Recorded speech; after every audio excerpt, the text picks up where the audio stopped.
Hi, I'm Holly from Flow Movement Therapy, where I empower you to feel better in your body by teaching you to move better. And today we're going to be talking about another request video on assessing yourself and finding out whether your pelvis is rotated.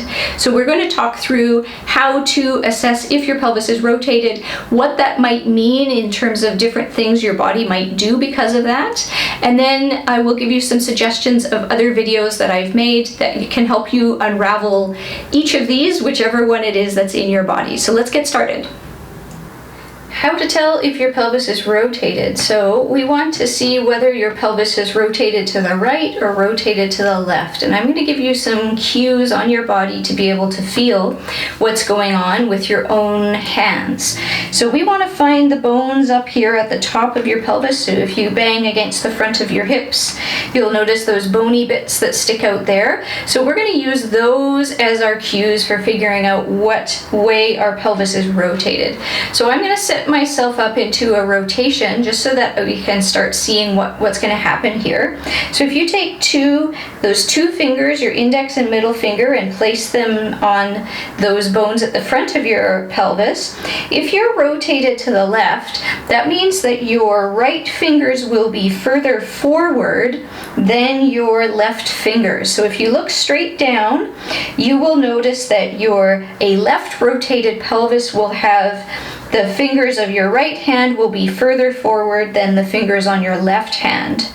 If your pelvis is rotated to the left, you will see that your left fingers will be further forward than the fingers on your right hand. So you may have just a subtle little bit of a rotation. So we want to look down, straight down, and just see if you can tell which fingers are further forward and which fingers are further back. If you find that one a little bit challenging, we can also use a headlights type of thing. So if you want to put the base of your thumbs against those bones at the front of your pelvis, then you can use these as headlights that will point you in the direction your pelvis is facing. So if my pelvis is facing right, those headlights will be pointing right. And if my pelvis is facing left, the headlights will be facing left. So give yourself a chance to practice that, to try that out, to look down and see which way your pelvis might be rotated. And yours might be really subtle, it might be really obvious, but we just want to start noticing that. So now, if you have a rotated pelvis, what's that going to mean in the rest of your body? Well, what might happen is if we start from the bottom up, if you have a flat foot, so if your foot is flattened down to the ground, what's going to happen is that your pelvis is going to rotate away from that flat foot. So if you try that, if you flatten out the arches on one foot, just notice how your pelvis rotates away from that foot. So a flattened out foot is going to cause a rotated pelvis, or a rotated pelvis might cause a flat foot. It could be one or the other. Same thing, if you have a really high arch, then the pelvis is going to be pulled towards that high arch. So if you lift all of your arches up, you may notice that your pelvis will rotate towards that foot. So that's from the feet. Now, if you bend one of your knees, that's going to cause you to rotate away from that bent knee. So if I bend my right knee, I will notice that my pelvis is going to rotate left. Or if I have a very, very straight left knee, it may pull my pelvis in that direction. So it may be that your knees are influencing the rotation of your pelvis. It could also be that you have a hip that's hiked up. So if your hip is hiked up, it can also cause you to rotate to make it feel a little bit better in your hip sockets. So if I hike up on my right side here, then it might cause me to rotate to the left.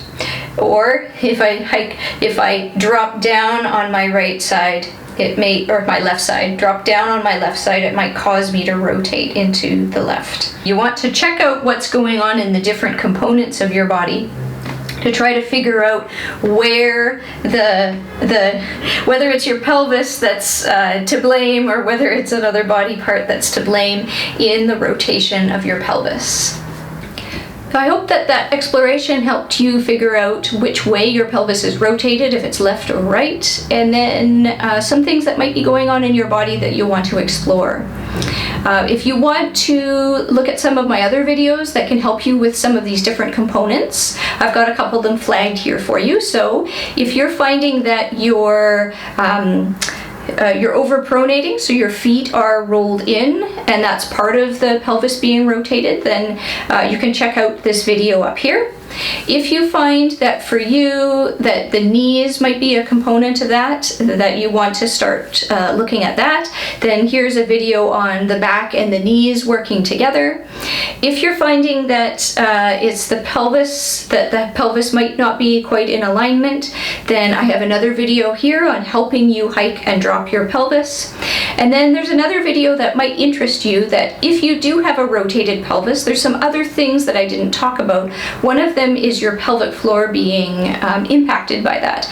So if you're curious about the pelvic floor's impact on a rotated pelvis, you can check out this video here. So I hope those are useful for you as well.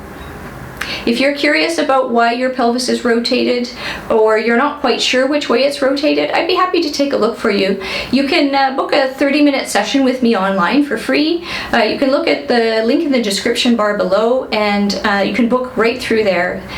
Hey, if you like my channel and you want to support me, there's 3 easy ways to do that. If you press the like button, then more people will be shown my content.